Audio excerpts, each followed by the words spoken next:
Looking ahead, challenges and opportunities in the changing world. Welcome to Talking Economics, a podcast by the Center for Economic Research and Graduate Education, Economics Institute. Why are firms in developing countries typically smaller compared to those in developed nations? How do these countries fare in terms of issues like discrimination and wage gaps between men and women? Today, we will be discussing firms and labor markets in developing countries with our guest, Andreas Menzel, an associate professor with tenure at CERGE-EI, who earned his PhD from the University of Warwick in the UK. In his research, Andreas focuses on development, organizational, and labor economics. Welcome, Andreas. Thank you. Great to be here. Well, to jump right into the topics, your focus within development economics is on firms and labor markets. And one of the questions that you explore is why firms in developing countries are smaller than what we observe in the developed countries. I would start with how do we define can we first define the measures that you work with? So in what sense are these firms smaller? So they are smaller in many ways, but the core measure that we use is the number of people who work in these firms. Because also development policymakers typically care most about whether firms create jobs and how many jobs they create and how many employment opportunities they create in these poor settings. Mm-hmm. So this is the measure you focus on, but what are the other measures and why do you focus on this one? So again, other measures that are typically used are sales or revenue of the firms, which typically very closely tracks the size in terms of employment. Profits is used, but profits is there are some issues like why profits may not correlate closely with the firm size, and related literature looks more at productivity, but that is more output per employee. Again, why are we focusing mostly on the number of workers? It's very easy to measure. It's way easier to measure, to count how many people work in a firm than trying to understand the dollar revenue or so that they do. And ultimately, that's typically what policymakers care most about, because the big problem one of the major problems in developing countries is that many people don't have a job, right? And so they would like to understand what we can do for firms to grow, to become larger, and to create more jobs and employment opportunities. Mm-hmm. So are you able to tell us roughly what are the size differences actually? Oh, yeah, absolutely. So there's a nice paper that is now 20 years old that really made it very clear, and the situation hasn't really changed much, is that in a rich country, let's say like Germany or also the Czech Republic, if you ask the average person how many people work in the firm or at the place that you work in, the answer is more than 100. While if you go to a typical developing country like, let's say, Ghana or India, it would be less than 5 people. So we're talking about more than 100 people versus less than 5 people in the average firm where people work. Mm-hmm. And what is the development over time? What is the link to the growth of the country? I always like to say that kind of what we nowadays call the rich countries, and by that we typically mean the European Union plus United States plus Japan. I always like to say that before the Industrial Revolution, so if we go more than 200 years back into time, they were like the poorest countries are still today. And that holds also for the size of the firms. So firm growth is tightly linked to the average GDP per capita, the typical development measure of a country. Mm-hmm. And so what are the main factors driving this? You already kind of hinted So we know that there's a super strong correlation between the GDP per capita, so our standard measure of how developed a country is, even though that is largely debated, but let's take GDP per capita at the moment as our standard measure of the level of development of a country, and that is just super strongly correlated with how large firms are. Now, what we actually don't really know at all is which way the causation runs. Is it that when a country becomes for other reasons richer, the firms just start becoming larger? Or is the causality the other way around, that kind of it is that firms somehow start to grow and maybe become more productive, and that then causes the GDP to go up? And actually, we don't really know that question yet. And that's what the research that I do and the many, many colleagues I have at other universities, which is largely what the research is about. Mm-hmm. So can you tell us more about your specific focus? So maybe let me take 1 minute and kind of summarize the larger debate, and then it's easier for me to say what I do, because it's one of the biggest research areas in development economics. And development economics is a very active field at the moment. And so there's a lot of people asking, why are firms in developing countries smaller than the countries and than the firms in rich countries? And so there's a couple of reasons that have been explored.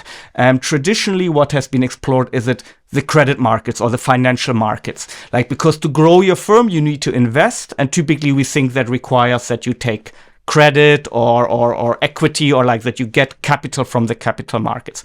And so for a long time, the debate has focused on whether capital markets don't work well. But there has been done a lot of research, and somehow that research, and I could talk for hours about that research has not shown that it is a problem in the capital markets that reduces the growth of firms. Then other things have been thought about is, we can call it human capital. So is there something about, do you need to be, as the owner of a firm, do you need to have a lot of education, a lot of knowledge, in order to be able to make your firm grow? And but again, also that research has not produced a conclusive positive answer to that question. So other things have been started to explore. So there is a sense, so cultural aspects have been started to explore. So social scientists measure things like concepts like generalized trust between people in a society.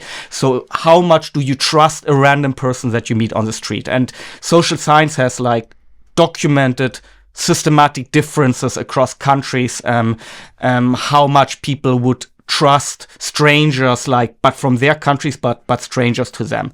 And so there's this idea that in places where there's less trust, you may not be happy to hire so many people.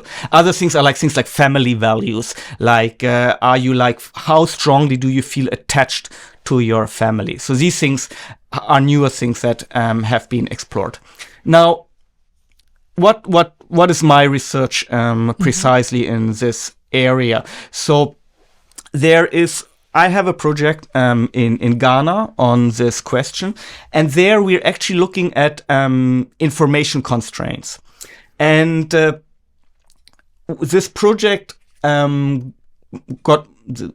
started by combining this big research question about why firms don't grow with a parallel strand of research. And that parallel strand of research, where a bunch of other people are working on, has always argued that in poor countries, a lot of people who run firms don't want to run firms. Okay? They are called necessity entrepreneurs. Because in poor countries, typically there's very little of a social safety net. And so if you don't have a job, if you're unemployed, you don't get an unemployment payment. You need to do something to make some money to survive. So if there's nobody paying you an unemployment insurance and there's no jobs around, what you do is you just run some small business. And in fact, one reason why we see so many very small businesses in many poor countries is that there's just a lot of people who kind of are just forced to run a little business. There is no other employment opportunity. Exactly, because there's no other employment opportunity. So there's this idea that firm owners in developing countries can be split into the so-called natural entrepreneurs, those that want to grow, and the necessities entrepreneurs that only run it because there's no way else to run a business. And so what we did in that project is we did the information intervention, and we simply started telling small firm owners in a certain sector in a place in Ghana about firm owners in their sector, so doing the same project.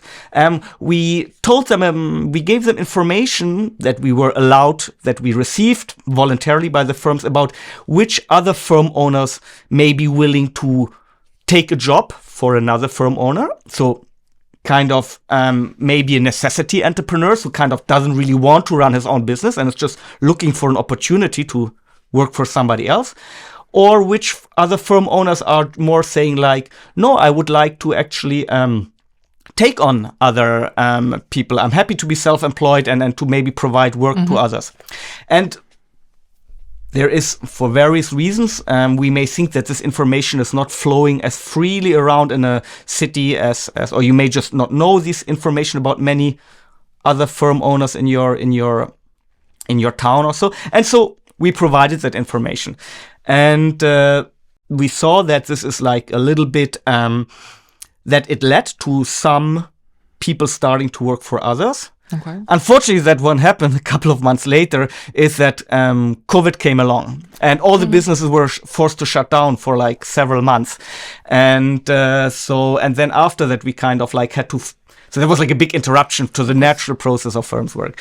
But yeah, we, in the 2 months before that, we saw some consolidation. And just to say like kind of typically like this is how like research often works, right? Like you have a big puzzle. And so you try out different things, right? So people have tried out, like, they raise different hypotheses. So is it, what could it be that kind of slows down firm growth? Is it lack of access to credit? Is it lack of knowledge? Like, so people ask many different questions. And so what we ask, is it that maybe this lack of information? And so does your research continue, or you had to stop afterwards? So after the shutdown, the lockdown from COVID, we followed up with the firms. So what we did is we gave them the information, then we waited, we wanted to follow up sometime after to see, like, did they follow up on this information? Then there was a lockdown. We followed up after the lockdown. And we saw some effects. We saw that there was some firm growth among those firms that got like the information about which other firms may be willing to work for them. But we suspect that the lockdown was also such a big shock to the sector that it diluted the effects of our intervention. But I mean, we concluded the project, we followed up with the firms, we have these results that I just mentioned, and we're in the process of like publishing these results in a research journal. So you observed some effect, but the effect was not as strong. Exactly, the effects were not very strong. They pointed in the direction that we expected, but they were not very strong. And we're pretty sure they were, I mean, like, it's hard for us to say what would have happened had there been no COVID lockdown, right? That was kind of by far the biggest shock that happened to economies all over the world in like decades, right? So yes, it's hard to estimate the impact of that. So what you talk about is the information asymmetry, which is also actually typical for the hiring, right? The hiring process is problematic because of that. Are there differences between the hiring, and could this be a part of the you mean problems? Differences again between developing and developed countries? Yeah, so certainly we observe big differences, and in a nutshell what we observe is that firms on average, firms in developing countries tend to hire more people through social networks. By social networks, we mean either kinship network, so brothers, cousins, sisters, etc., or friendship networks. So the actual social network, like the real one, not the electronic ones that we are used to. Right, exactly. That's a good point. Like when I say social network, I mean in a way like if you think of Facebook, typically the large majority of the connections you have on Facebook is again like people you would probably consider friends or family. Yes. Like that is then different in Twitter or LinkedIn where, but yeah. So what I mean is like kind of like social networks in the traditional sense, kin, friends, and so we tend to see that this is much more prevalent in poorer countries. That is, and again, but ultimately, this is also more prevalent. Generally, all over the world, this is more prevalent in small firms. And if you have a setting where you have just much more small firms, you also expect to see that more happen more there. And so what is the impact of that? Like, So that is, again, actually a question on which we don't know that much yet in research. There's just like ultimately, like, these are important questions, but research is to some extent also slow in like kind of really isolating and answering such big important questions well. And honestly, on that question, we know very little about, but I have a project like on that. And let me take very briefly one step back. So there are different reasons why hiring people through social network can affect how productive these people are. So one reason is, for example, that kind of if you hire from social network, that means you're only considering a small number of people that you can hire, right? And you may just not find your perfect employee that has exactly those skills that could help your business in that small pool, right? So that could be a reason, or that is the traditional reason why we assume that hiring through social networks can be bad for your business, right? It can just not be as productive and profitable as it could be. On the other hand, a person that is a friend of you or is a kin of you may put in more effort at work, right? May work harder, like conditional on the skills that the person has. And in one project in Tanzania, we were looking exactly at that. And we actually ran a little experiment there in which we did that. And so we invited firm owners and into a laboratory, and they should bring one of their employees with them. And so we measured, and 2/3 of their employees were in fact kin or friends. So we had a lot of these guys in our sample. And then what we did is we kind of randomly wanted to vary whether whether these people work together or people work with a stranger. So what we did is, in a nutshell, we told the worker to do a job, actually sorting beans, and depending on how well they did that job, their boss, the firm owner, would get a payoff. Effectively, for every gram of beans that you sorted well, your boss gets a payoff. Gets a piece rate, effectively. But then what we did is kind of we took these firm owner worker pairs, we randomly split them into 2 groups, and one group we left them together. So the worker worked for the firm owner to whom he, in many cases, have a social connection. And among the other half, we reshuffled them, randomly reshuffled them. And because they came all from far away and from different places in a very large city, they practically never knew each other when we reshuffled them. And so we had some workers that were doing the same job, but they knew that kind of the person who profits from their work is a person that is like, they know very well. While for the other, it was kind of an anonymous, a random boss, like a boss that is a stranger. And we wanted to understand if like that fact affects how much effort you put into the job. Okay, because there's this question, like, could it be that they like to hire their kin because they work harder on the job? Ultimately, what our research showed is that on average, we could not see that they actually worked harder, but we could see that if you do not have children, then we saw that people worked harder if they worked for a boss to whom they had a social connection. And what is the explanation What for is the that? explanation? We were also surprised by that result at first when we saw it. Ultimately, we think the result makes a lot of sense.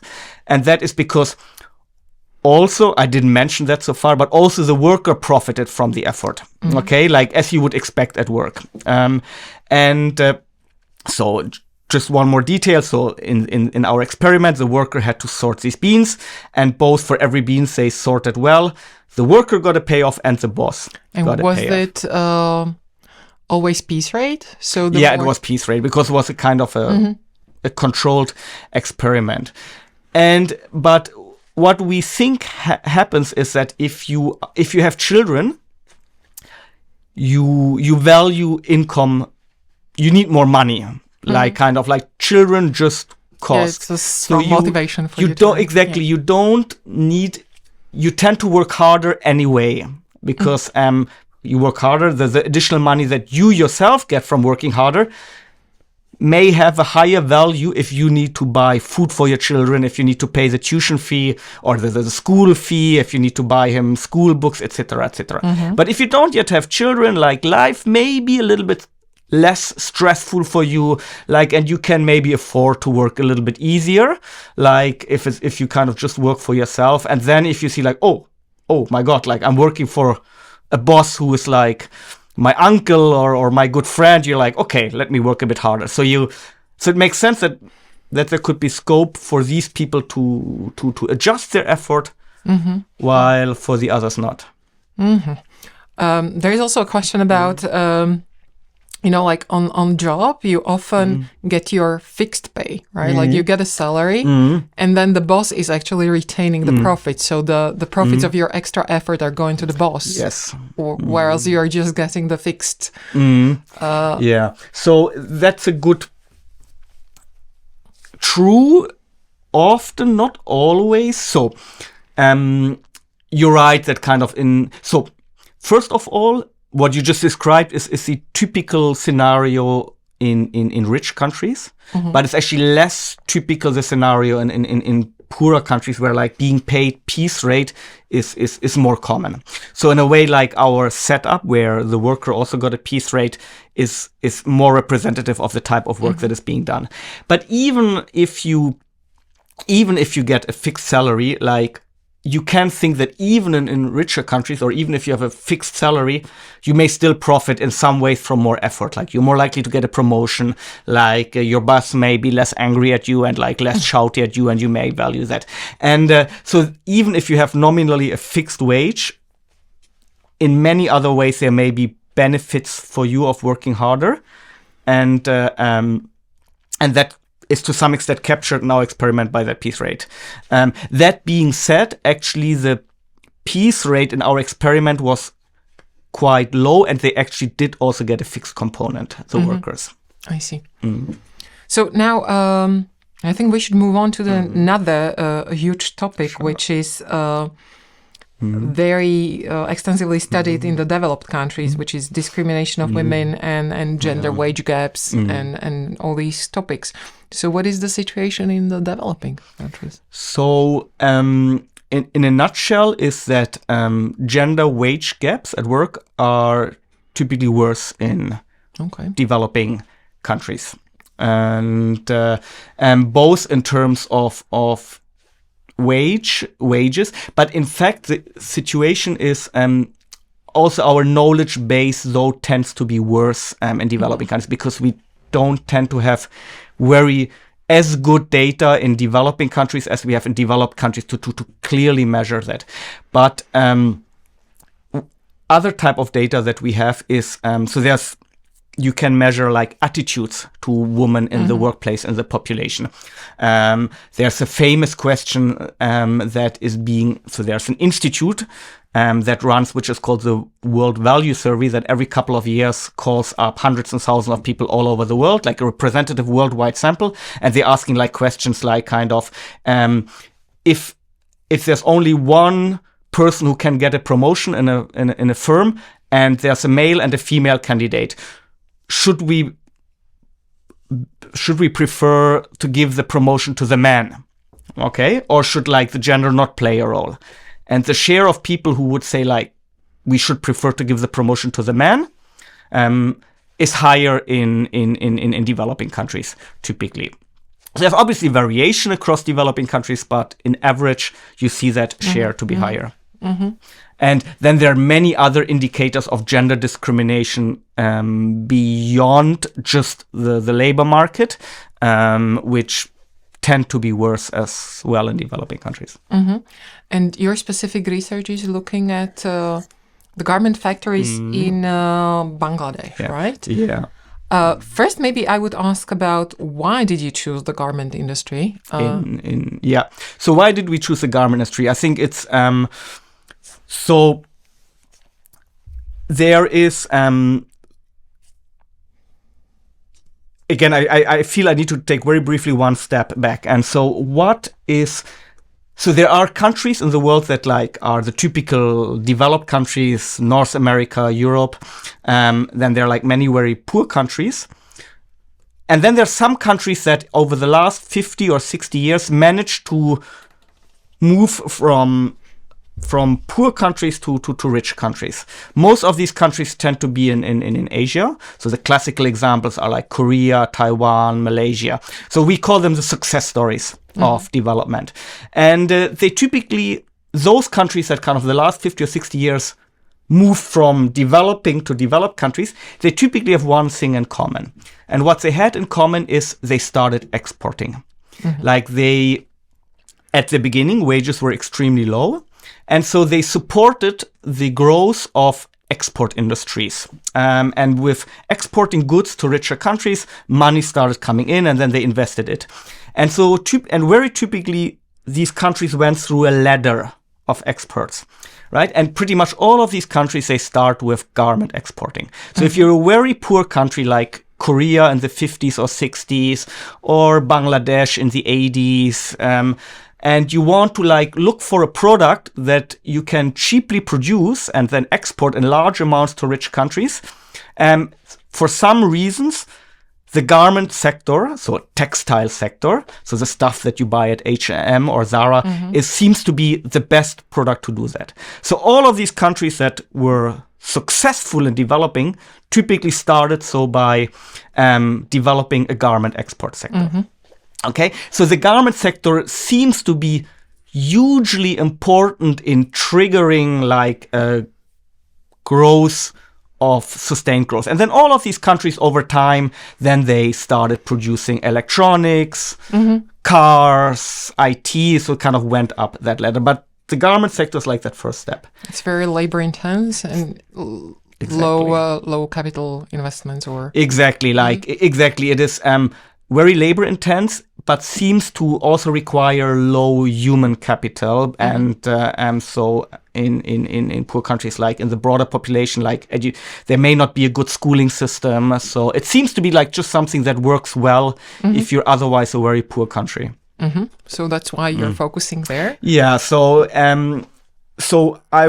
when I started my research, I became part of a larger group that based at the University of Warwick, that just studied many aspects of this garment sector because it seems to be just so important from a development perspective.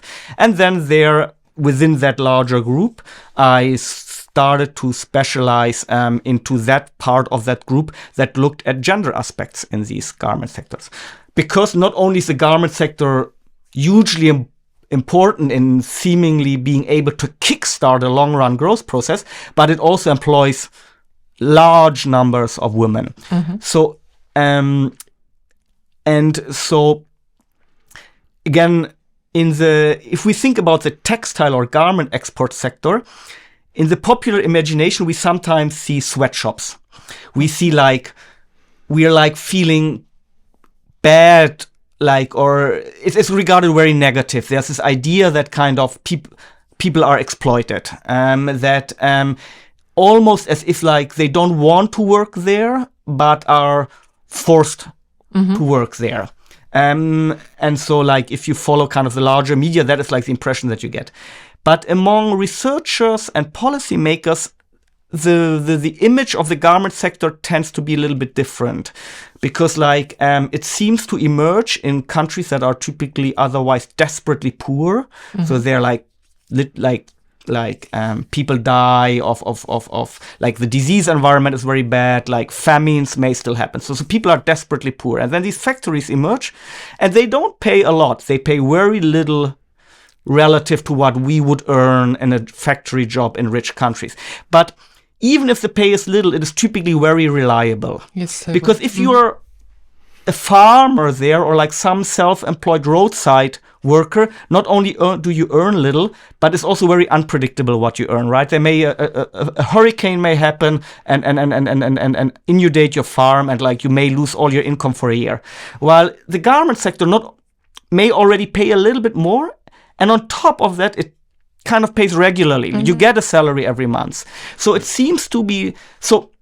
And so relative to the alternative opportunities in these countries, these jobs ultimately are attractive. Yes, I understand. I think it's coming back to where we are starting with, like, that there are no employment opportunities, right? Yep, so this is exactly. finally someone who is providing the opportunity. Yeah, and then I just mentioned that kind of in many poor countries, typically gender relationships or gender gaps are massive, not just in terms of income, but also attitudes, outright discrimination.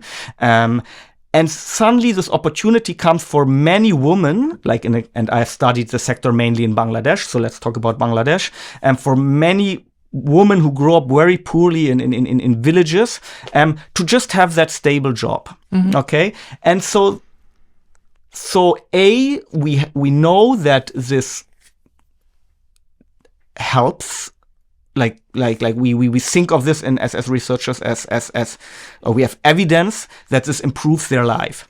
On the other hand, the broader discrimination that we see all around the world is also reflected in the garment sector itself, right? So ultimately, the women can become the workers, but they don't become the supervisors. They don't become the managers. So kind of the research I kind of become involved is like kind of how can we make the garment sector work even better for the female population that is already so largely, that already occupies so many jobs in this sector, but kind of at the lower rung. Yeah, that's the first image that came to my head was, you know, like if we talk about the garment industry, it's an industry which employs women. So are there any men actually? Yeah, but there are. They are, and they are in the top positions. Yes. So let me first of all, let me broadly say so just very briefly. So when you think about garment export factories, think about large factories with thousands of workers. Think of there being thousands of ordinary workers, and then think of for every 20 workers there being a supervisor, for every 10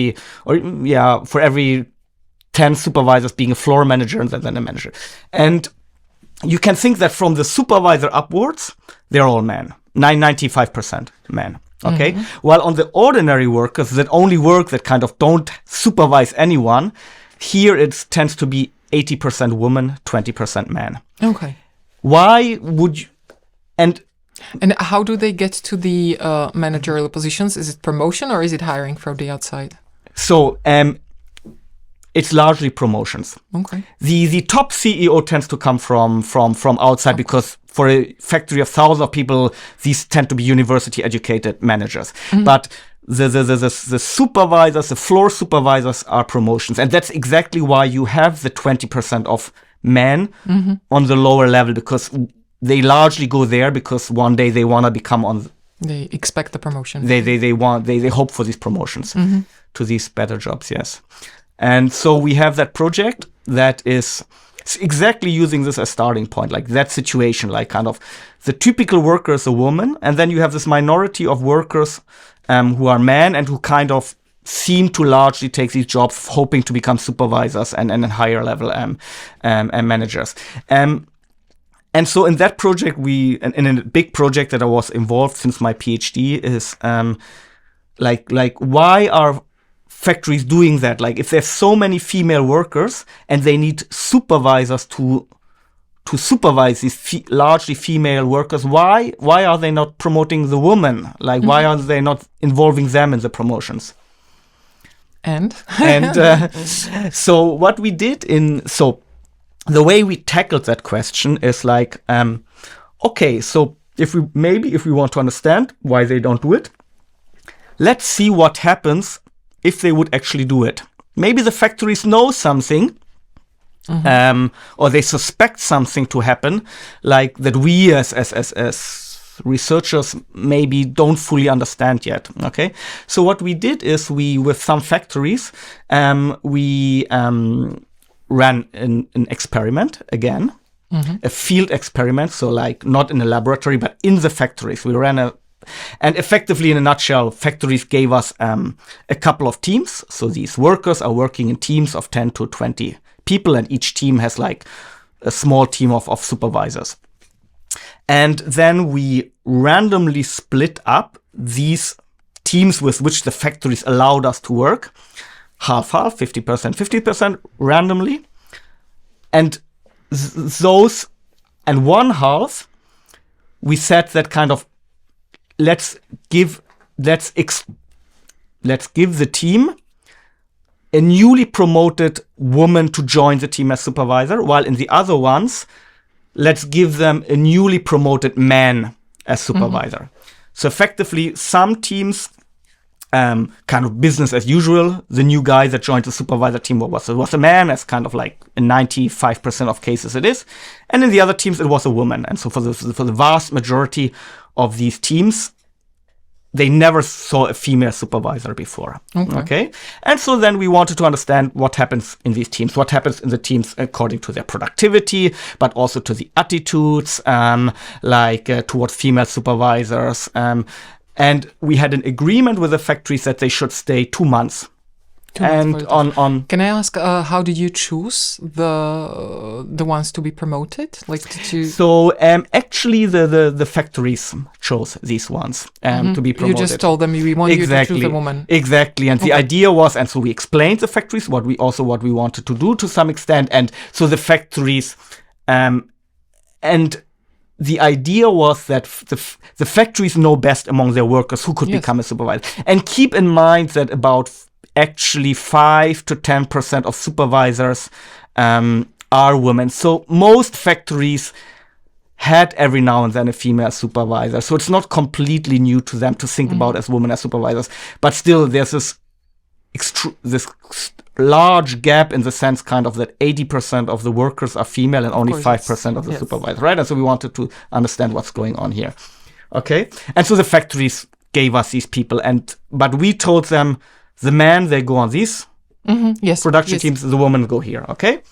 And then what we find an interesting set of results. So first we just observe. We see what's happening in this piece of research. And we find that the teams that get a female supervisor, they're a little bit less productive.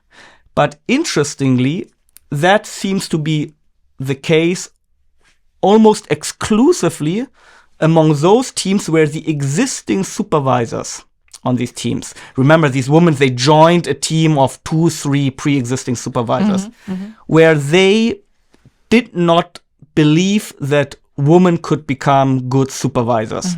Okay, because before they arrived as new supervisors, we interviewed the existing supervisors on these teams and said, like, kind of, how good do you believe that a woman can be a supervisor? We asked it in various ways, and then kind of like created a score, kind of like about like how open effectively the existing supervisors were to the idea of a female supervisor joining them. And so we saw that this negative effect was almost exclusively there among those teams which had negative beliefs. Expectations about female supervisors. But that was a majority of teams. And that among the maybe at most a quarter of teams or so, like there you see like they were more like, oh, we don't think like there's much of a difference. And there actually we don't see that negative effect on performance of simply of the output of the team measured in pieces of garments that they produce. Maybe the second interesting result that we see, though, is that the workers on the teams, now we're talking like the ordinary workers, though, again, like if you ask the average worker, even the female workers before the experiment, like, do you expect men or women to be better supervisors?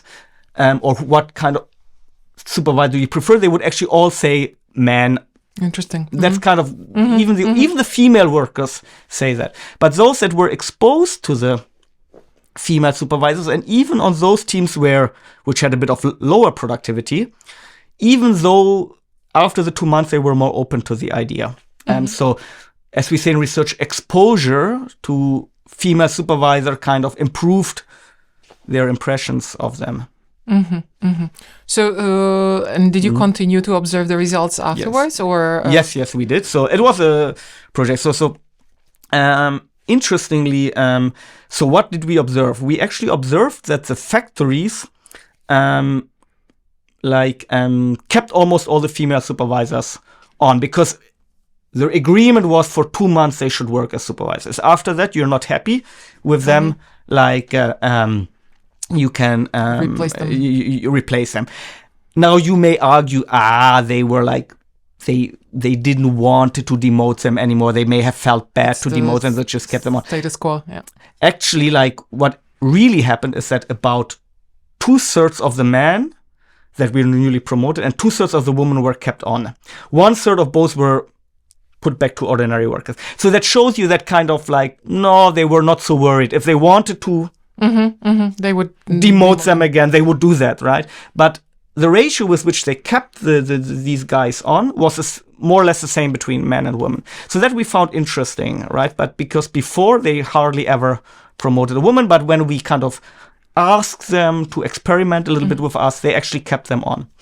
And then later we actually replicated the experiment. We did the same experiment with a larger set of factories 2 years later.